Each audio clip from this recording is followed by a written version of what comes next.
আজকে যে আমাদের বিক্ষোভটা হয়েছে সেটা হচ্ছে আমরা সাধারণ ছাত্রছাত্রী, আমাদের ঠিক মতন স্যাররা ক্লাস নেন না। ঠিক আছে, আমরা প্রত্যেকদিন ক্লাসে আসি। ঠিক আছে, আমাদের হোয়াটসঅ্যাপ গ্রুপ আছে, স্যার ম্যাডামদের কিছু হোয়াটসঅ্যাপ গ্রুপ আছে, যেখানে হঠাৎ করে লকডাউন থেকে যেটা হঠাৎ করে আমাদের জানিয়ে দেওয়া হয় কি আজকে ক্লাস নেওয়া হবে, বা 1 ঘন্টা বা 1.5 ঘন্টা আগে। ঠিক আছে, যারা আমরা দূর থেকে আসি, ঠিক আছে, যারা বিগত দূর থেকে আসে, আমাদের বন্ধু বান্ধব যারা আছে, কেউ নবদ্বীপ আসে, কেউ বেথুয়া থেকে, কেউ চাপড়া থেকে, তারা ধরে না সকালবেলা 11টা 15 ক্লাস আছে রুটিন ওয়াইজ। ঠিক আছে, তো সে ক্লাসে আসবে। সে এখন কি করলো, ক্লাসে আসছে, এবার সে যখন অন দা ওয়ে বা কলেজের সামনে চলে এসেছে, তখন হট করে স্যার যখন ঘুম ভাঙলো 11টা, তখন স্যার হট করে মেসেজ করে বলছে আমি এই ক্লাসটা নিতে পারবো না। ঠিক আছে, ও কি করলো, ঠিক আছে ক্লাসটা স্যার নেবেন না, ও কলেজে এলো, কলেজে যদি ও কিছু কাজ থাকে অফিসে সেই কাজগুলো করলো, বন্ধুর সাথে দেখা করলো, ওর বাড়ির দিকে রওনা দিল। এবার বাড়ি চলে গেল, বাড়ি চলে যাবো, হঠাৎ করে মেসেজ করছে কি আমার 1টা 15 ক্লাসটা নেবো, তোমরা চলে আসো। এবার তখন স্যাররা কি বলছে কি তোমরা তো ক্লাসেই আসো না, আমি তো 1টা 15 সময় ক্লাস নিয়েছি। মানে এদিকে মানে ব্যাপারটা এমন দাঁড়াচ্ছে কি ওরা আসছে প্রথমে হয়তো হ্যাঁ রুটিন ওয়াইজ কোনো ক্লাস হচ্ছে না, স্টুডেন্টরা আসছে কিন্তু ফিরে যাচ্ছে, তখন আবার বলছে কি ক্লাস নেবে, তখন তাহলে স্টুডেন্ট থাকছে না, সেই ধরুন ওরা বলছে আমরা ক্লাস নিচ্ছি, স্টুডেন্ট হচ্ছে না, কিন্তু সেটা একদমই মিথ্যা কথা। স্যাররা এইভাবে দীর্ঘদিন চালিয়ে যাচ্ছে। আর যেহেতু আমাদের কলেজে একটা নিয়ম আছে, প্রত্যেকটা স্কুল কলেজে একটা নিয়ম আছে কি একটা নির্দিষ্ট টাইমে কলেজে আসতে হয় এবং যেতে হয়। তো স্যাররা নির্দিষ্ট টাইম ছাড়া ক্লাস না করিয়ে, স্যারের যে কোথাও ইনভিটেশন আছে, কারোর বিয়ের নেমন্তন্ন আছে, কারোর জন্মদিন আছে, কোনো স্যার হয়তো কোনো পার্টিকুলার কোনো কিছু সাপোর্ট করেন, কোনো দল করেন, সেই মিটিংয়ে ব্যস্ত আছেন, সেখানে 1টার সময় বেরিয়ে যাচ্ছেন কলেজ থেকে। কি যদি জিজ্ঞেস করছে স্যার আপনি ক্লাস নেবেন না, বলছে আজকে ক্লাস নিতে পারবো না, আমার একটা মিটিং আছে, আমার খুব জরুরি মিটিং।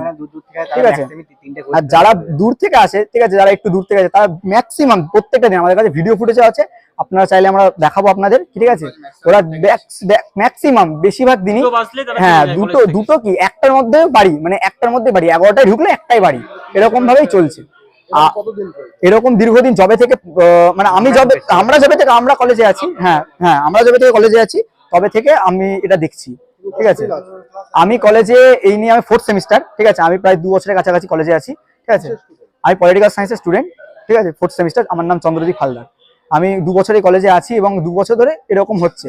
ঠিক আছে, এবার বলতে গেলে মানে আমাদের যে কলেজটা সেটা তো একটা এলিট ক্লাস কলেজ, এখানে সবাই শিক্ষার জন্য আসে, বাইরে থেকে দূর থেকে ছেলেরা পড়তে আসে যাতে এরা ভালো শিক্ষা পায়।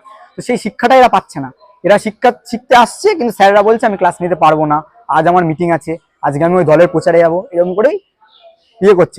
সেরকম প্রমাণ আমাদের কাছে আছে, বহু প্রমাণ এরকম আছে, আর বহু এরকম।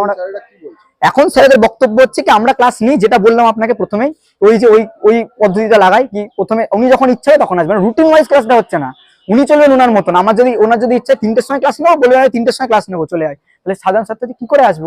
ও তো আজ রুটিনে ক্লাসই নেই। এখন আমাদের একটাই দাবি, সেটা হচ্ছে আমাদের নিয়মিত ক্লাস নেওয়া হোক। আর যেসব ডিপার্টমেন্টে একদম রুটিনও নেই, কিছু ডিপার্টমেন্ট আছে একদম রুটিনই নেই, ওদের মানে যখন ইচ্ছা ক্লাস হয়, যখন তখন ফোন করে সব হোয়াটসঅ্যাপ গ্রুপে, কোনো রকম লিখিত না। আমরা দায়িত্ব হচ্ছে সবকিছু যে কটা হোয়াটসঅ্যাপ গ্রুপ আছে আমাদের স্যার ম্যাডামদের, সেই গ্রুপগুলো বন্ধ করে দেওয়া উচিত, সেগুলোকে বন্ধ করা হোক একদম।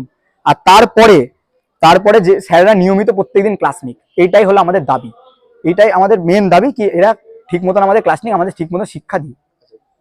সামনে যখন মুখ্যমন্ত্রী এসেছিল সার্কিট হাউসে, তখন তো স্টুডেন্টরা গিয়ে জানিয়েছিল যে আমাদের প্রিন্সিপাল হিন কলেজ, প্রিন্সিপালের জন্য অনেক স্বাগত। সেই টাইমে কি উত্তর পেয়েছিলেন? হ্যাঁ, সেই টাইমে উত্তর বলতে উনি তো একটা মুখ্যমন্ত্রী, ওনাকে তো এরকম ভাবে শুধু মুখে বললাম, উনি আর কত দেখবেন, ওনার তো একটা বড় দায়িত্ব আছে, সেখানে তো উনি এরকম করতে লিখিত দেওয়া হয়েছে।